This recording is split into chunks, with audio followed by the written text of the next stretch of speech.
Hey guys, Drew with BJJ Jiu Jitsu here. We're going to go over some basic entry-level straight ankle lock defense. So this is a video that's mostly focused towards white and blue belts because this is a lock that's allowed at the adult level right from white belt, the straight ankle lock. And we went over in a different video that I'll tag down here that 5 different grips and how to finish it from the attacker's point of view. But I want to focus this video on how to defend if someone is starting a straight ankle lock on you. And there's some basic rudimentary things that you have to understand to keep yourself safe so you can untangle that position both to escape and simply just to defend yourself so you're not getting tapped. Alright, so we're starting from a basic ashigarami or single leg exposition here where my opponent has his heel dug into my hip. He's got a shin covering his heel. This is good control over my leg. He's keeping my knee straight to my foot. And he's going to fetch up whatever grip he likes best and start leaning to break my ankle or cut underneath the Achilles. So the first thing that I need to do, the moment that somebody starts getting me an ashigarami, is called putting the boot on. So if you think about taking a boot and pulling it over, you pull your foot back like this. So we need to pull our toes back as hard as we can. And here's the trick. So not only am I going to pull my toes back, which will make it harder for him to extend it out, not impossible, he can still extend it out. So what I want to do is actually pull my toe back, but then turn my shin 45 degrees so that my toes are now pointing towards his spine. So let me turn this a little bit so you can see. So I put the boot on and I turn it like this. So you notice that now not only is my foot pulling back so it can't be straightened, but it's also put the ankle lock out of position. So instead of bending here, it's going to try to bend the bone, which doesn't bend very well. This is going to buy me time. Now, I do realize, and you should know as well, if you are allowing heel hooks, you're setting yourself up for that heel hook to be attached.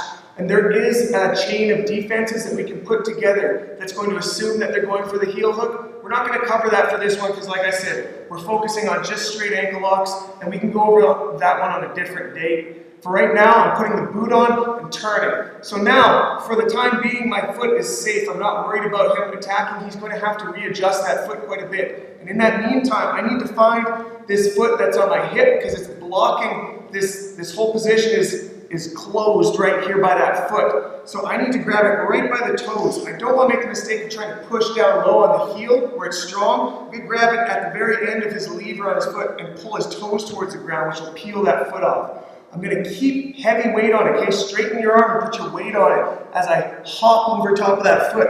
I've heard that called the hip hop for obvious reasons. We're hopping our hip. Once we get over that, we don't stall out here because he can start readjusting if we wait too long. Start pulling back into control. Once I've cleared that and get over, I'm going to post, grab onto his knee here, push myself up, and clear. We can go right to like a seated technical mount here to full mount.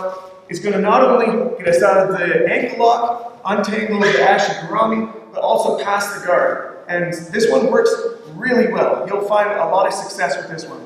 Pulling the toes back, turning the leg, getting our hip hop, coming here and coming up. A different way that we can do this is we get put in ashigarami. We're still going to put that boot on, turn like this, but now I've decided that maybe this is a self-defense situation, or for whatever reason we're in an actual altercation where we don't want to be anymore. Instead of worrying about this right now, I'm going to grab up here. If there's a gi, that's great. If not, we're just going to cup up here. We're posting. And I'm going to turn this way so I can stand. And once we've stood up, I'm going to clear the foot now from the toes, just like we did before, off the hip, step past him and pull through. It's called a running man escape. So one more time for that running man. We've got our foot stuck in ashigarami. We're still going to put the boot on and turn our foot. Coming up here, posting, now clearing and stepping all the way through to pull that out.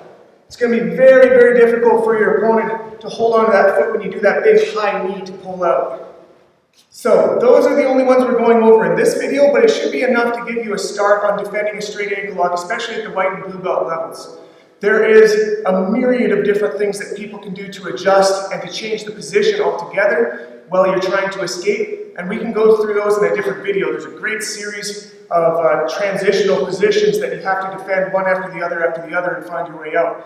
But for now, this is going to be a nice basic level defense to a very common lock, but it could save your butt if you're in tournaments. So I hope this works well for you. If you've got any questions, as always, drop them in the comment section. Thanks for watching. Make sure you subscribe. We'll see you on the next one.